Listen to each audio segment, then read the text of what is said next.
I knew exactly what would have happened if they'd found that empty classroom. And a year later, I was proven right.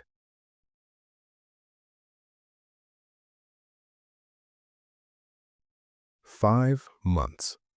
That's how long I waited to tell his wife what her husband was doing with my wife. 5 months. And in those 5 months, I made every mistake a betrayed spouse could make. I protected her. I managed her emotions. I swallowed my rage because I was terrified that if I pushed too hard, she'd run straight back to him. But here's what I didn't know yet. He wasn't done. The affair with my wife? That was just practice. Before I tell you what happened next, you need to understand how I got here. Because if you're going through this right now, you're probably making the same mistakes I did. Discovery Day. That's what they call it in the infidelity forums. The day your world splits into before and after. Mine happened on a Tuesday. I wasn't even looking for it. That's the thing people don't tell you. Sometimes you find it by accident. A text notification, a name you don't recognize. At first, your brain tries to make it innocent. Maybe it's work. Maybe it's nothing. But your gut knows. Your gut always knows. I confronted her that night, and she did what they all do at first. She trickle-truthed me.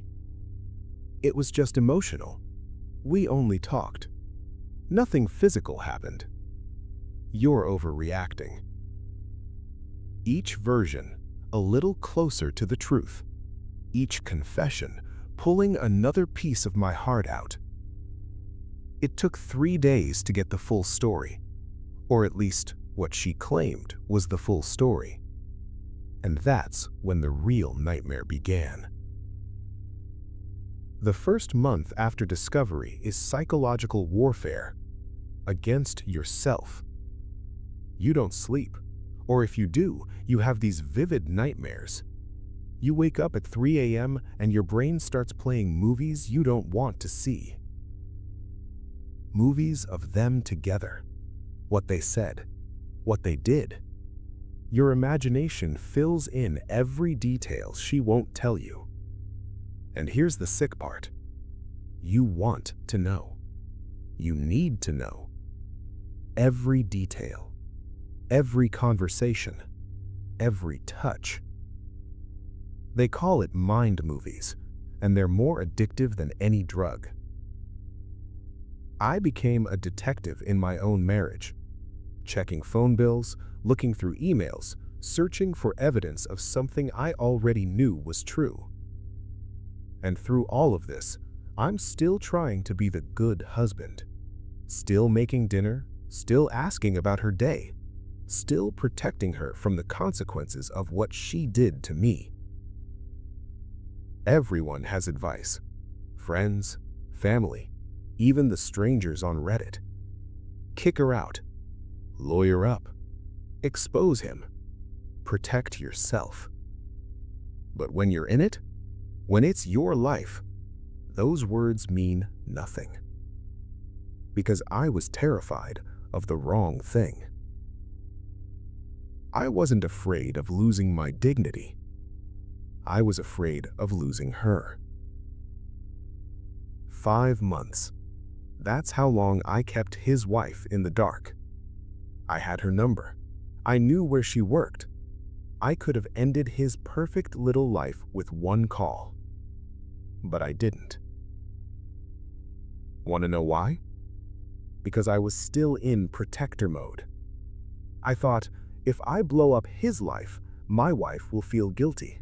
She'll defend him. She'll run back to him. I was so busy managing her emotions that I forgot I was allowed to have my own. My therapist asked me a question that changed everything. She said, "Whose comfort are you prioritizing? Yours or hers?" and I realized I'd been protecting the person who destroyed me from facing what she'd done. So I made the call. 5 months late, but I made it. His wife answered on the second ring, and what I told her that day would eventually prove I was right about everything. Something happened after that phone call, something unexpected. I felt lighter. Not healed, not okay, but no longer drowning. Because for the first time in 5 months, I'd stopped swallowing my truth to make someone else comfortable. I started working out again, started seeing friends, started remembering who I was before this. And then, the real shift happened.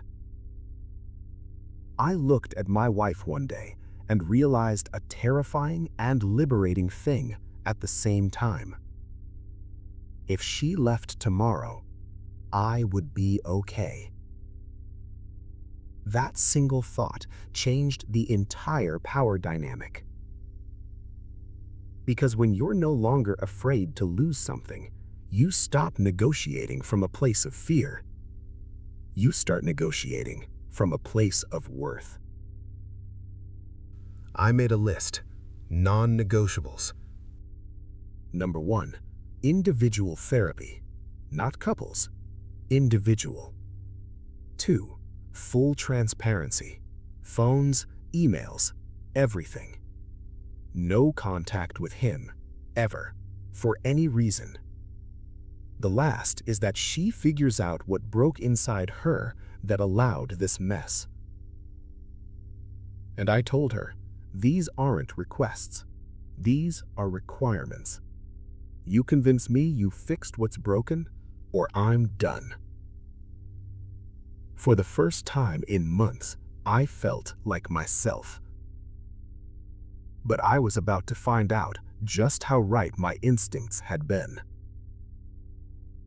6 months after my wife's affair ended, his wife called me. She said, "I found something, and I think you need to know." He'd moved on, already, to a social worker at the school where he taught, a woman who had a boyfriend.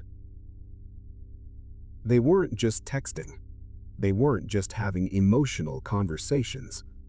They had sex, in his wife's car, in the school parking lot. They had sex on her desk, inside the school. And here's the part that made my blood run cold.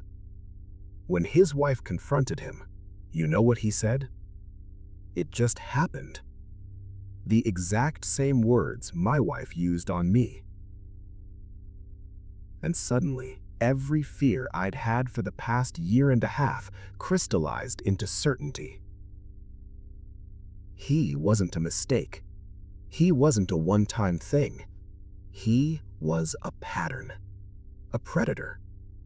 He was looking for opportunities, for vulnerabilities, for women who would say yes. And my wife? She would have been next. If they'd found that empty classroom, that private moment, that opportunity, she would have done it. Knowing that hurts. It still hurts. But it's a clean hurt. It's the truth.